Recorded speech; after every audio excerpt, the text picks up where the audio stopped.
World War I was a turning point. It fundamentally changed history. This was not just another European war, it was a conflict that engulfed the globe. The scale of fighting was honestly unprecedented. The devastation was truly immense. It became known as the Great War, a name it tragically earned. Many complex factors led to this war. Nationalism was an incredibly powerful force. Many European nations felt superior and they desired dominance over others. This fostered intense, bitter rivalries. Great empires also clashed frequently. They competed for resources and territory. A dangerous game of power politics. Imperialism was a significant driver. Powers like Britain, France and Germany all possessed vast overseas empires. They fiercely competed for new colonies. Africa and Asia were, prime targets. This global contest fueled deep suspicion. It created an atmosphere of mistrust. The world was a powder keg. Militarism also played a crucial role. Nations built up enormous armies and incredibly powerful navies too. A dangerous arms race gathered pace, especially between Britain and Germany. Military leaders gained huge influence in the corridors of government. War seemed inevitable to many. Europe was entangled in alliances, a complex web of commitments. Two major blocs faced each other. The Triple Alliance was one: Germany, Austria-Hungary and Italy. The Triple Entente was the other: France, Russia and Great Britain. These pacts made war more likely. The immediate trigger was an assassination.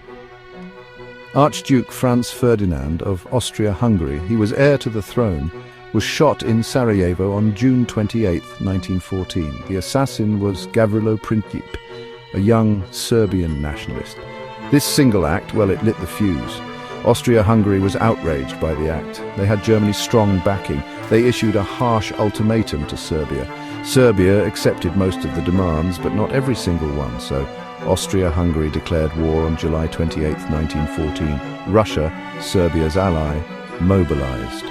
Germany had a plan for this. It was called the Schlieffen Plan, designed for a two-front war against France in the west and Russia in the east. The plan was to defeat France quickly by invading through neutral Belgium, then turn to face Russia.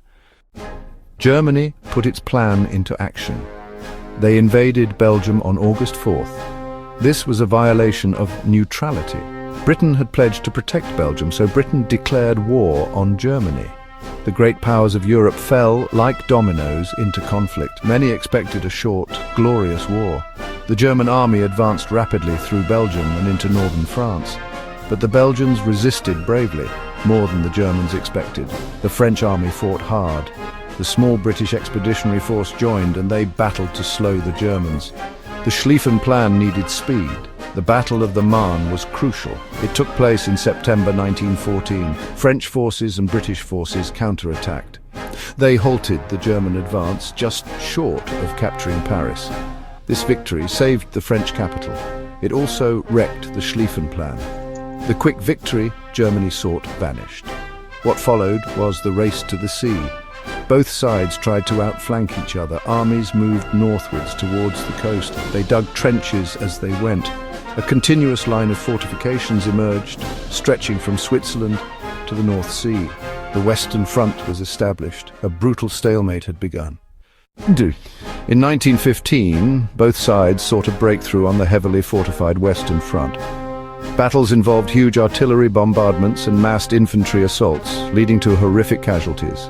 The war became one of attrition. On the Eastern Front, fighting was more mobile, but just as brutal between Germany, Austria-Hungary and Russia. The Russian army suffered terribly due to poor leadership and supply shortages. 1916 saw terrible battles, including Verdun, where Germany aimed to bleed France white. To relieve pressure, the British and French launched the Battle of the Somme. The first day was a disaster, and months of fighting cost many lives for very little gain. Life in the trenches was honestly hellish. Soldiers faced constant danger from shelling and sniper fire and, well, the ever-present threat of attack. Trenches were often cold and wet, and mud was a persistent enemy. Disease spread rapidly in squalor. Trench foot and dysentery were common afflictions. The daily routine was monotonous, punctuated only by moments of terror. Sentry duty, repairing trenches and patrolling into no man's land. This was the deadly ground between the opposing trench lines, filled with barbed wire and craters. Raids on enemy positions were, frequent. New weapons made war more horrific than before. Poison gas was a terrifying innovation, first used widely by the Germans. It caused agonizing deaths and injuries. Machine guns dominated the battlefield, mowing down attacking soldiers. Artillery became more powerful, with shells raining down constantly. Tanks were a British invention, first used at the Somme in 1916. Early tanks were slow and unreliable, but they offered some protection and could cross barbed wire. Aircraft were initially for reconnaissance, but soon they were armed, engaging in dogfights. Air power, started to show its potential. World War I spread far beyond Europe. It truly was a global war. The Ottoman Empire joined the Central Powers. This was in late 1914. It opened new fronts in the Middle East. The Gallipoli campaign of 1915 was an Allied attempt to defeat them. It ended in a costly failure. Fighting also erupted across Africa, where European powers had colonies. British, French and Belgian forces fought German colonial troops. Campaigns in German East Africa and German Southwest Africa were long and arduous struggles. Colonial soldiers played a vital part. In Asia and the Pacific region, Japan was an important Allied power. It seized German colonial possessions. These included islands in the Pacific and German-controlled territory in China. The war's tendrils reached everywhere. Nations from all continents were involved, contributing men and vital resources. Soldiers came from across the British Empire, from India, Canada and Australia. New Zealanders also fought bravely. These were the Anzacs at Gallipoli.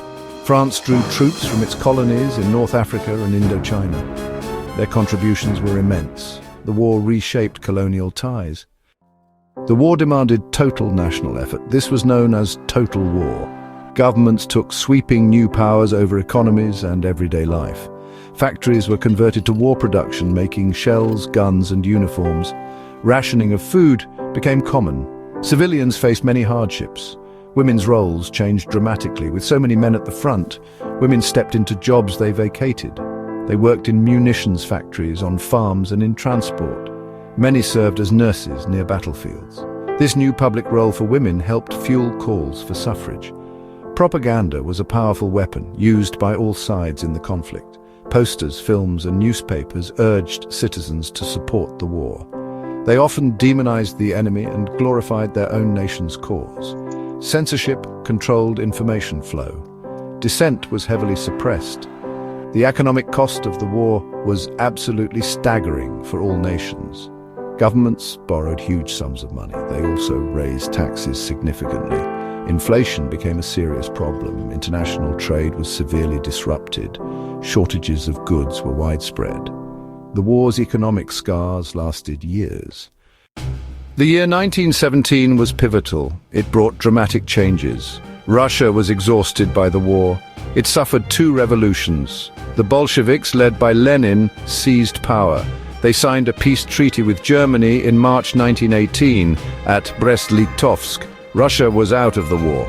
The United States had stayed neutral for the first 3 years, but German actions pushed them to war.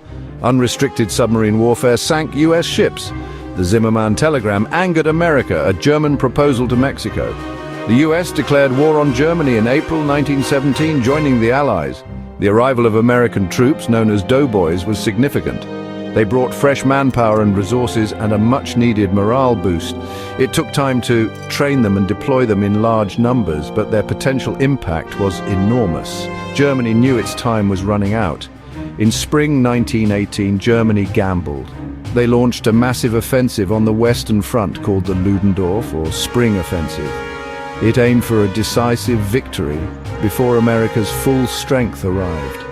Initially, Germans made big gains, but the Allies, with US help, held.